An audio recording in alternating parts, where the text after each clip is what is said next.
आध्यात्मिक शाश्वत सनातन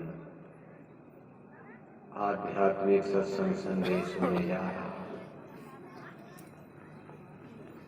इस संसार में मनुष्य रूप में जन्म लेकर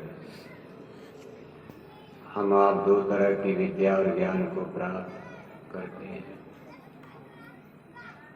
एक ज्ञान और विद्या को इंटेलेक्चुअल बौद्धिक यानी भौतिक ज्ञान कहा जाता है। दूसरी विद्या को स्पिरिचुअल यानी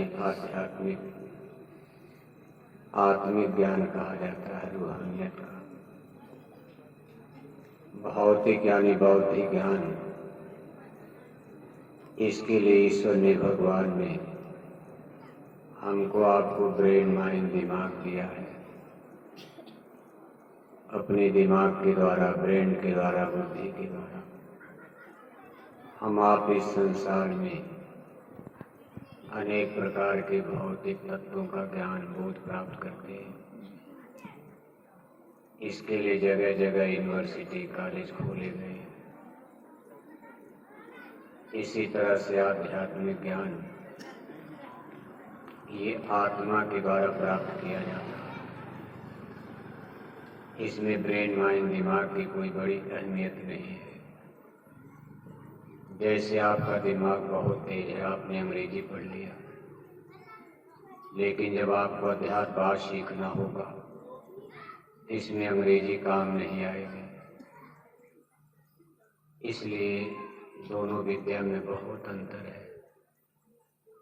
हम आप प्रायः मानव जन्म पाकर इस लोभ और मोह के देश में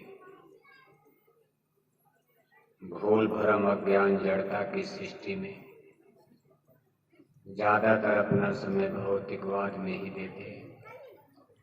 पढ़ाई लिखाई, हिंदी, अंग्रेजी, geography, history, physics, chemistry, math, algebra, zoology, botany, engineer बनना, डॉक्टर बनना, लेकिन इस सब का मूल उद्देश्य क्या होता, लाभ क्या मिलता? कि भाई हमको आपको बड़ी बड़ी नौकरी मिल जाएगी,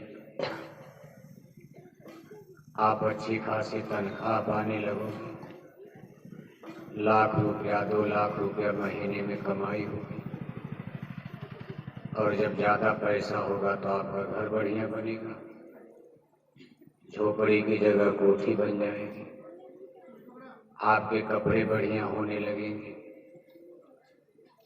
आपका भोजन बढ़िया हो जाएगा, मोटरसाइकिल की जगह 10-20 लाख की आप कार खरीद लोगे। लेकिन कुल मिलाकर इसमें आत्मा के कल्याण का कोई सॉल्यूशन, उसका कोई निदान और मकसद हल नहीं होता। इसको शरीर का भरण पोषण, यानी जिसको आप रोटी कपड़ा मकान कहते हो, ये विद्या इसमें तो मदद करती है, लेकिन आत्मा के कल्याण में ये विद्या हमारी आपकी बहुत दूर तक मदद नहीं कर सकती। इसलिए प्रायः आप देखते हो जितने भक्त और संत हुए, आध्यात्मिक चेतन पर विद्या को जिन्होंने प्राप्त किया, उनके लिए कोई जरूरी नहीं कि बहुत पढ़े लिखे थे। जैसे आपके गुजरात में भी बहुत बड़े बड़े संत महात्मा गुजराती प्रदेश में पैदा हुए, लेकिन ऐसा नहीं कि लोग बहुत पढ़े लिखे थे। उत्तर भारत में आप देखते तमाम महात्माओं का नाम सुनते हो, कबीर का, नानक जी महाराज का, दादू दरिया, रामायण लिखने वाले गोस्वामी जी महाराज, वे लोग कोई बहुत एजुकेटेड नहीं थे।